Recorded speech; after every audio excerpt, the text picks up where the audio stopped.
We're in the birthplace of our company. We started here in 1917 in this exact room. We are a working winery. You know, we're not a museum. We're like bakers. We make something new every day. We create crazy things, like we created this brand here called Stella Rosa.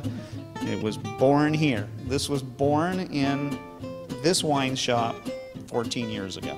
Is this your first time here? Yeah, first time here. So we both are here first time. Wow. To look for some wine for my daughter is getting married. So this Saturday too.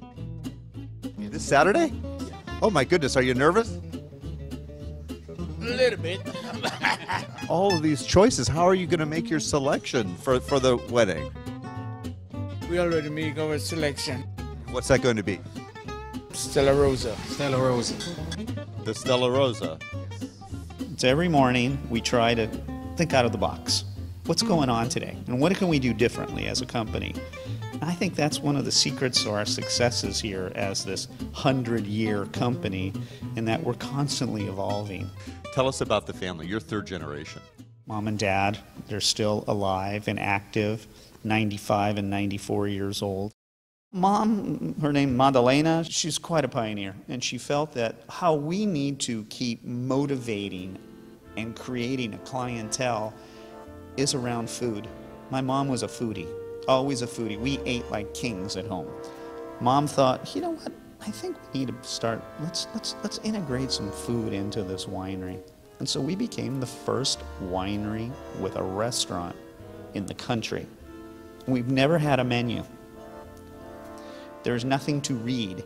You come in like a table like this with 10 or 12 dishes that change all the time, and you look at it and you say, oh, that's what I feel like eating today. I feel like eating fish. I feel like eating ossobuco. I feel like eating old-fashioned spaghetti and meatballs.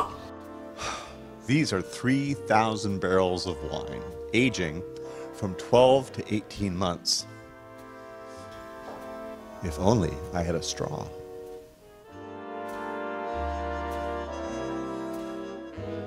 This is Kevin. He's the enologist. An enologist, well, we study like the chemical backbone of what goes into wine and how wine is like produced and bottled. So we're dealing with like total acidity, sulfur additions. We're dealing with amounts of mallow, or obviously alcohol density. All these things like that are tested in labs. You're the chemist. Yeah. Where's your white lab coat? Our industry's low tech, but we have high tech components within the low tech.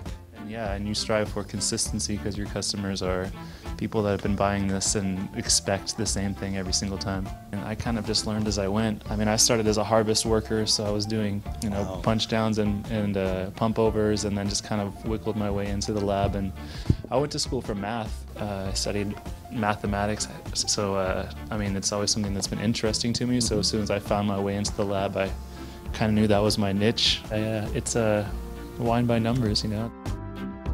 Without Arnaud, nothing happens. So what does a winemaker do? Do you stomp on grapes? I don't stomp on grapes anymore so much. Good for people and good for my feet. It's joining every component and putting them together. From the vineyard, from the bottling line at the end, and in the middle you just need to make the wine the best as you can. And I sense that you might be from France. Some people say I have an accent, I don't hear it, but... How did you become a winemaker? How does that begin? Did you wake up one morning and say, I want to be a winemaker? Not really. I actually made a master of chemistry to start with, so there's a lot of chemistry involved in the wine. But my father was a producer of, a farmer producing from the earth, and I thought it was a very good common point for me to use my roots and my knowledge on chemistry to finally decide to do some winemaking. I think tasting wine is really the first point of it, because you need to understand what you like. There is no right or wrong answer. There is taste, and a lot of people drink a little bit here and there, but the process of tasting and understanding what you feel and why you like something is actually the hard part of tasting wine. when you know yourself a little more and you know why you like certain product, you can understand the way to make it. What did the winery do during Prohibition? Well, we were open for 2 years, Hal. And then all of a sudden, this crazy little law gets passed that says, stop producing. You could say most wineries close their doors. There were 90 here in Los Angeles. We, on the other hand, took a good hard look at who we could go to sell wine. You could sell to for faith, so hence the Catholic faith, in which we sold to the churches, and the churches could sell wine to their parishioners as part of their culture. And we began selling wine to the local churches. For communion? For communion, for 10 years.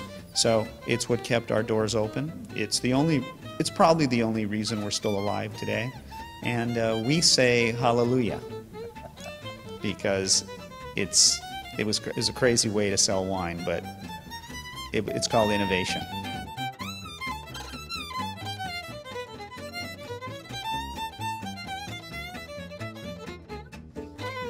So what is it about wine?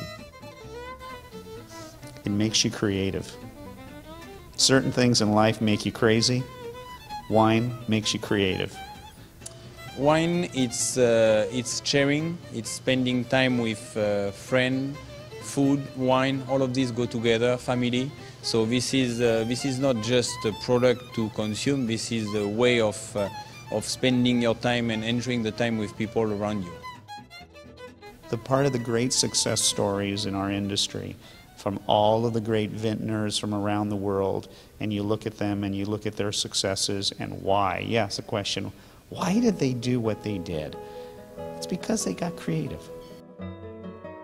They made something unique.